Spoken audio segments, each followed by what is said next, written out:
Tu veux gagner au motus, rencontrer le Thierry, être sûr de tirer que les boules blanches? Bien le bonjour, et bienvenue pour cette auto-hypnose pour apprendre à mieux gérer la colère. Mais pourquoi apprendre à mieux gérer la colère? Il y a quelque chose d'expressif là-dedans. Ça peut être considéré, même considéré comme beau. Certains font de la colère un art. Ok, même si j'amplifie un peu, on peut, je pense, considérer que toutes les émotions ont à minima une utilité. Pour pousser un peu le bouchon, Aristote disait « La colère est nécessaire. On ne triomphe de rien sans elle.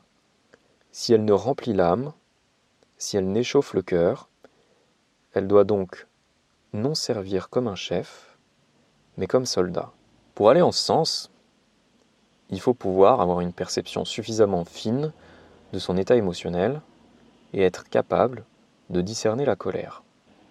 Arriver à savoir quand elle arrive ou quand elle est déjà là. Et lorsque on peut discerner ces éléments, ça évite d'une part de la décharger sur le premier élément venu, une assiette ou alors une personne, mais également de se perturber avec une émotion trop présente. Et ensuite, c'est aussi une première étape pour la purger, s'en détacher ou la convertir en quelque chose. Afin de t'aider à ce discernement, je te propose de suivre les étapes suivantes. Il y en aura 3. La première, ça va être de se connecter à un moment où tu as vécu la colère. D'en reconnaître les indicateurs émotionnels, sensationnels, pensés, pour à la fin demander à tes ressources inconscientes, conscientes, de t'aider à reconnaître ces sensations pour aller vers un état de meilleur discernement de la colère et changer, tout en sachant que l'expérience se finira dans un état suffisamment apaisé. Pour ce faire, tu as simplement besoin d'être assis dans un espace tranquille où tu auras de quoi bouger les bras, puisqu'à un moment, ils vont s'éloigner et se rapprocher du corps. Maintenant, tu peux te suggérer que tu fais confiance à tes parties conscientes, inconscientes, pour vivre une expérience profitable et suffisamment confortable. La première étape, ça va être d'échauffer ton imaginaire. Échauffer ton imaginaire, ça permet d'aller chercher avec plus d'aisance les ressentis, les images qui vont être utiles, profitables pour cette expérience. Alors, tu peux visualiser, en mettant les 2 mains devant toi, que tu portes une émotion, que tu portes la colère dans ces mains, et que tu peux l'examiner avec curiosité, tout en étant suffisamment détaché. Tu peux te demander quelle forme elle a, si elle a un poids, une couleur,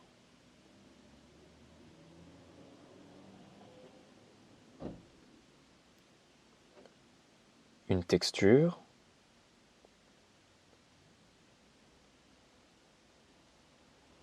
quelle est sa température,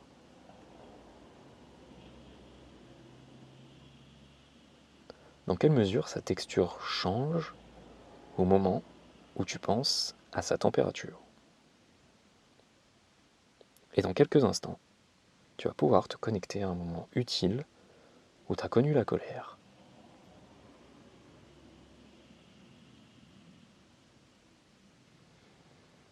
Tout en gardant les yeux ouverts, concentre-toi sur ta respiration.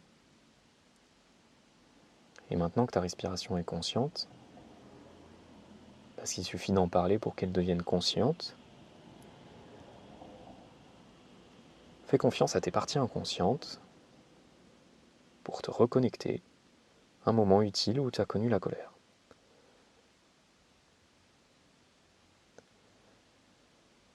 Et plus tu vas te reconnecter à ce moment, plus tu peux visualiser dans ta main ce moment à travers la colère que tu tiens.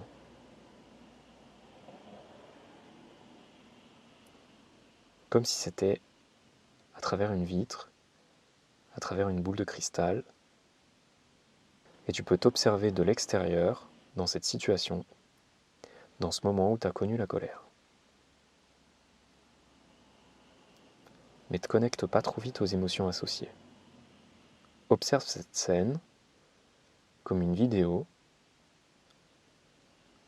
Comment tu te comportes?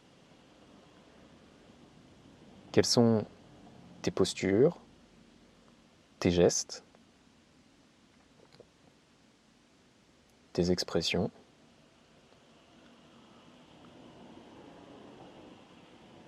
De quoi tu as l'air? Quel est ton aspect? Et ces éléments commencent déjà à te renseigner.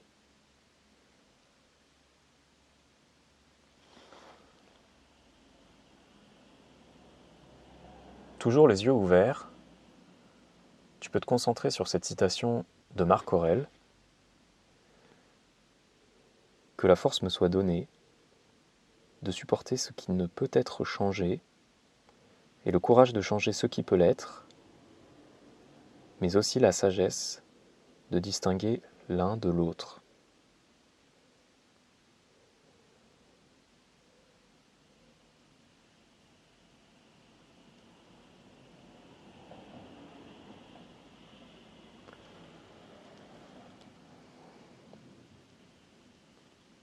Quelles sont les sensations de ce toi dans la scène que tu observes? À nouveau, recherche les précisions. Explore avant de te faire une nouvelle suggestion. Explore en allant regarder les détails. Où est-ce que ça se situe dans le corps? Où est-ce qu'elles sont ces sensations? Comment est-ce qu'elles sont? Par quoi c'est perceptible? Comment ça se manifeste?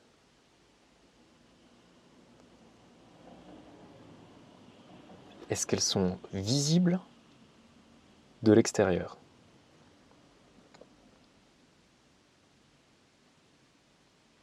Et est-ce qu'elles sont plus visibles à cause de ce qu'on voit de l'extérieur? Ou alors visibles de ce qui se passe à l'intérieur pour que tu puisses le voir comme ça de l'extérieur? Et c'est de plus en plus facile d'observer ces sensations, comment elles arrivent et comment elles partent.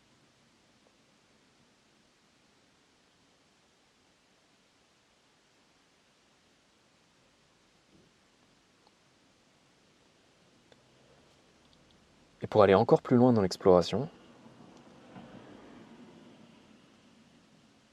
regarde ce qui se passe quand tu approches les mains de ton corps, que tu rapproches cette scène de ton corps. C'est quoi les différences en termes de sensations? Qu'est-ce qui change dans tes perceptions? Dans tes pensées?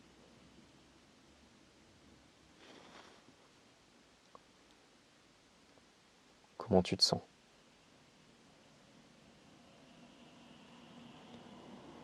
Alors suggère-toi que l'apprentissage de cette expérience continue de se renforcer.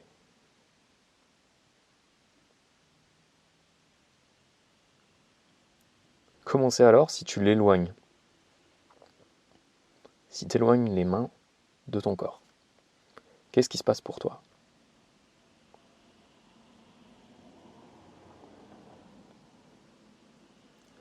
Chacune de ces étapes,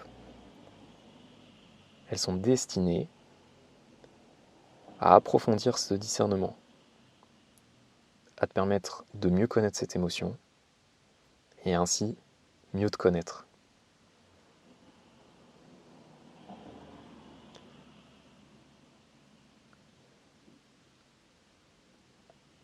Rapproche tes mains de ton visage. Sois curieux et questionne-toi à nouveau.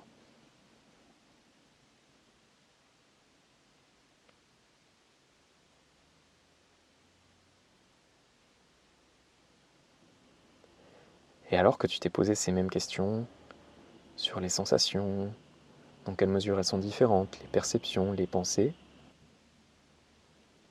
suggère-toi que ton discernement se renforce encore.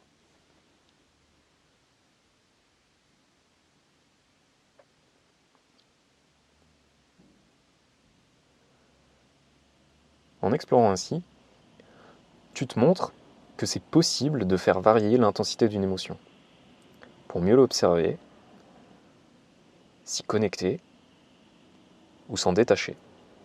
Et ainsi, mieux la connaître, et ça va de soi, mieux te connaître également.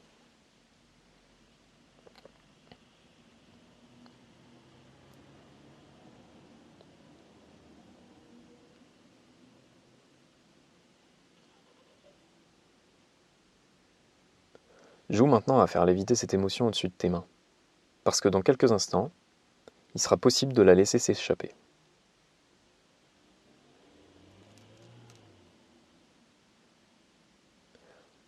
Ressens comme elle peut être plus légère, comme elle perd le contact avec ta peau, comme elle est plus légère que l'air, au point d'être capable de voler. Et maintenant, si tu le souhaites, tu peux fermer les yeux, et tes mains vont s'écarter l'une de l'autre. Plus elles s'écartent, plus que tu as appris en parcourant à travers ces différentes étapes, tes sensations, tes pensées, les différences d'intensité dans l'émotion, plus ce discernement-là, il va s'intégrer. Et en même temps, la colère que tu avais dans les mains peut partir ailleurs, disparaître, se renouveler, se composter. Choisis la métaphore qui te convient. En tout cas, elle t'appartient déjà plus, elle est déjà autre chose. Et les mains s'écartent.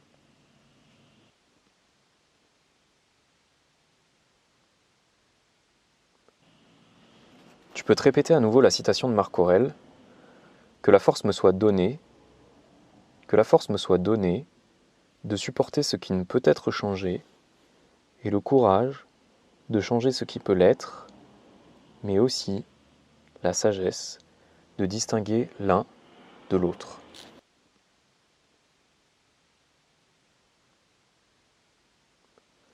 Et prendre ce qui te semble utile de prendre dans cette citation. Et les mains s'éloignent.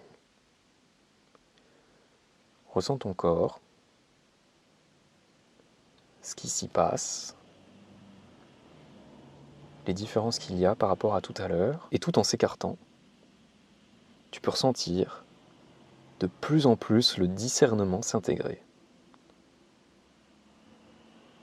Jusqu'à ce que les mains s'arrêtent et qu'il le soit complètement intégré, le discernement, pour t'aider à rendre cette expérience profitable, reconnaître la colère et mieux l'utiliser en t'en détachant ou en l'utilisant de la manière qui te semble juste, comme par exemple la convertir en une autre émotion ou en une création.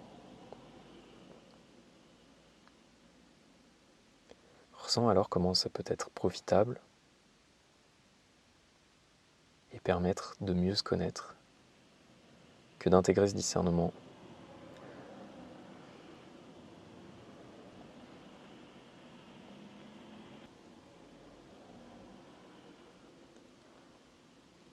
Qu'au travers des pensées, ressentis, visualisations que tu as eues à travers cette expérience,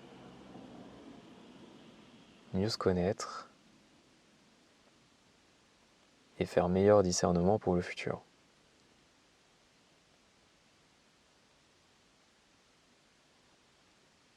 Quand les mains s'arrêteront, sois pleinement à tes sensations du moment, en termes de toucher, de vision, le contact avec tes vêtements, ce que tu vois autour, les nuances de couleurs, ta respiration, en prenant une bonne inspiration, suivie d'une bonne expiration. Et alors c'est la fin de cette première expérience sur la colère. Juste avant de se quitter, Je tiens à préciser que je propose également des accompagnements personnalisés, c'est-à-dire que si tu as une problématique à traiter, eh bien on peut prendre un temps ensemble pour faire une hypnose sur mesure et t'aider à trouver les solutions qui vont te permettre de la résoudre plus rapidement. Tous mes contacts sont dans la description.